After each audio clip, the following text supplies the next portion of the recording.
Hello students, today I am going to start the first lesson of the second term syllabus, that is lesson 4, weathering and soil formation. In this lesson you will learn about rocks, types of rocks, the weathering and the soil formation. So I am starting the lesson. The surface of the earth is not same everywhere.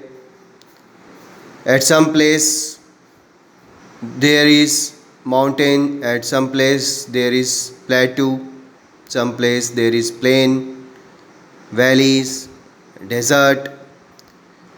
We think that, or most of us think that these landforms are permanent, but these landforms changes into different landforms in millions of years. So it take lot of time, lot of years to change from one form to another form. These changes are brought down by the agents of weathering and erosion, such as the rivers may cut the mountains and form the valleys. Sometimes the lakes may fill up with sediment and disappear. So certain forces are responsible for these changes. So first topic is the rock. So what is rock? So any natural mass, mineral, matter that makes up the earth's crust is called a rock. Rock is a building block of minerals. So minerals are present in the rock. A rock can be defined as an aggregate of minerals. A mineral is a natural occurring substance having a definite chemical composition and physical properties. A rock having a large proportion of a single mineral is called an ore of that mineral. Now, the types of rocks. The rocks are of different types. They have various physical features. The crust of the earth is formed by a variety of rocks different from each other in composition, texture, color, etc. On the basis of the mode of their formation, the rocks can be categorized into three broad groups, that is igneous rock, sedimentary rocks and metamorphic rocks. So first, the igneous rocks. The word igneous is derived from the Latin word ignis, which means fire. Igneous rocks are those rocks which solidified from the molten material or the lava ejected from the interior of the earth. Due to high temperature in the interior of the earth, the rocks are in a molten state. This molten material is called magma. Magma is ejected from the interior of the earth to the surface through volcanic activity.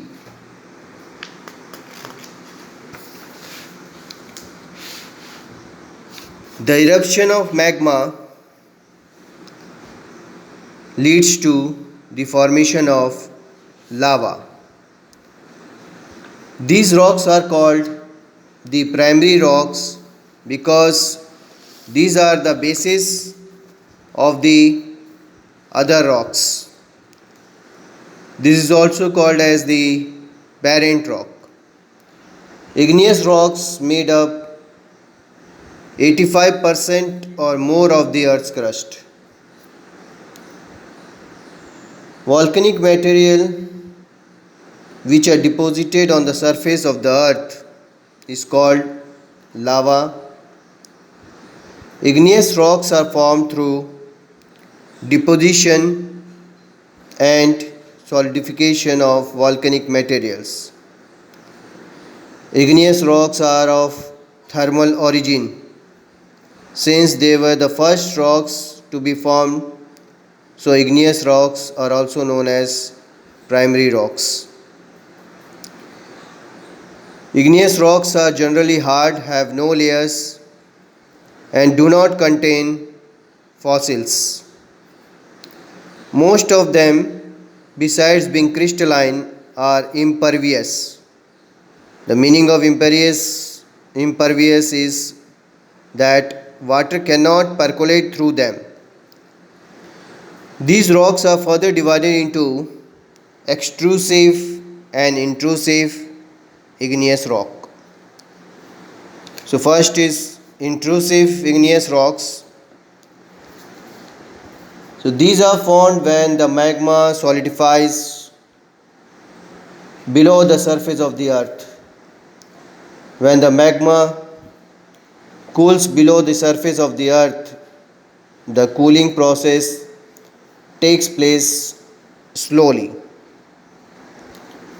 Slow cooling allows time for large crystals to form. So intrusive igneous rocks have large visible crystals.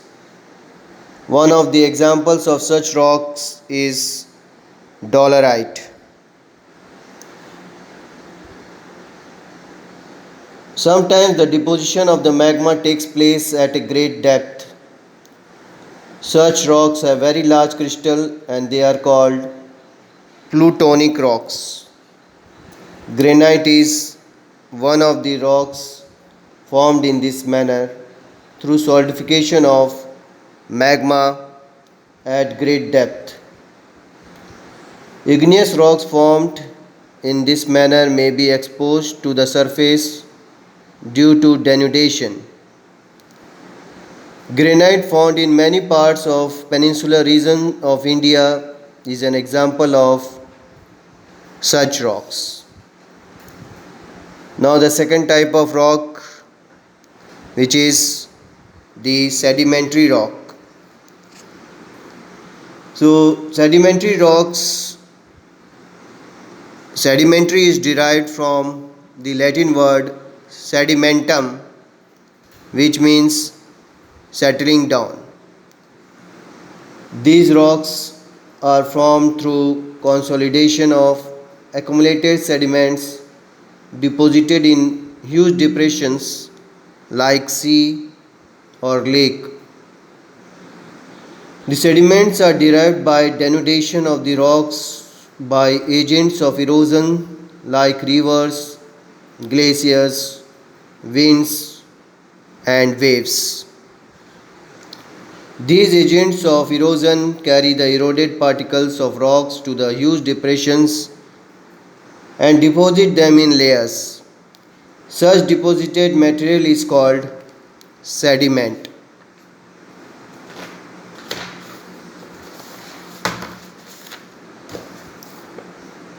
Over a period of time, a significant thickness of sediments accumulates and it gets consolidated or compacted to form hard rocks. The consolidation of sediments takes place due to pressure of overlying material and presence of cementing substances like lime. As they are formed through the process of sedimentation, the rocks formed in this manner are called sedimentary rocks. They are also called secondary or derived rocks, as the material is derived from other rocks. These rocks are in fact known by various names, as most of the rock debris is deposited in water bodies. These rocks are called argillaceous rocks. Now, the third type of rock is metamorphic rock. The word metamorphic is derived from the Greek word meta and morpho, meaning change of form. Fossils are the remains of dead plants or animals which got buried inside the earth, and due to heat and pressure they are converted into fossils. The metamorphic rocks are formed through the process of metamorphism. The term metamorphism means alteration or transformation.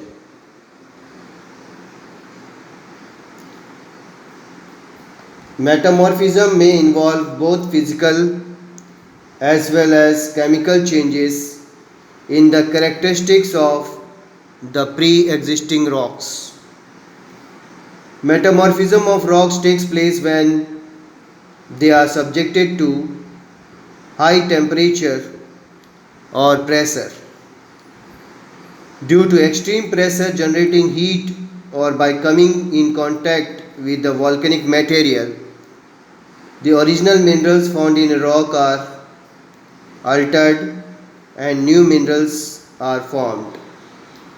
The joints in the rocks are pressed and often crystallization may also occur.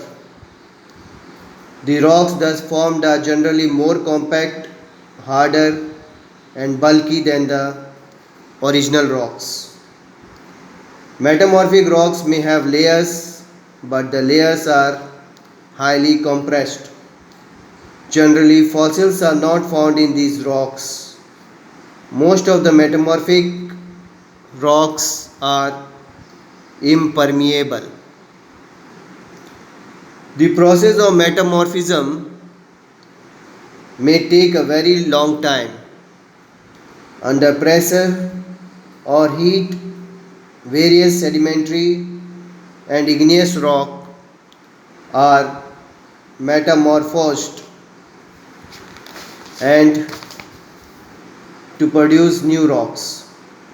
Sandstone, for example, may be changed into quartzite, limestone into marble, clay and shale into slate, granite into gneiss, basalt into schist, and coal into graphite. Depending upon its causes, metamorphism can be of two types: the contact or thermal metamorphism and regional metamorphism. So, formation of a metamorphic rock is a long process. The regional metamorphism is a result of excessive pressure and resultant heat caused by earth movements. Such metamorphism may influence rocks over a large area. Sedimentary rocks are often metamorphosed during earth movement, leading to mountain building. Many of the former sedimentary rocks in the Himalayas get metamorphosed during the process of mountain building.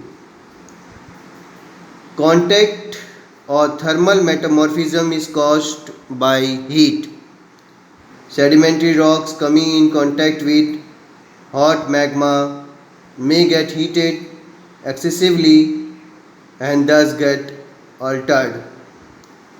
They may get melted also. Melting rocks and their solidification again may lead to crystallization. So I am going to conclude this topic today, and I will continue this lesson in the next video. So thank you for watching this video.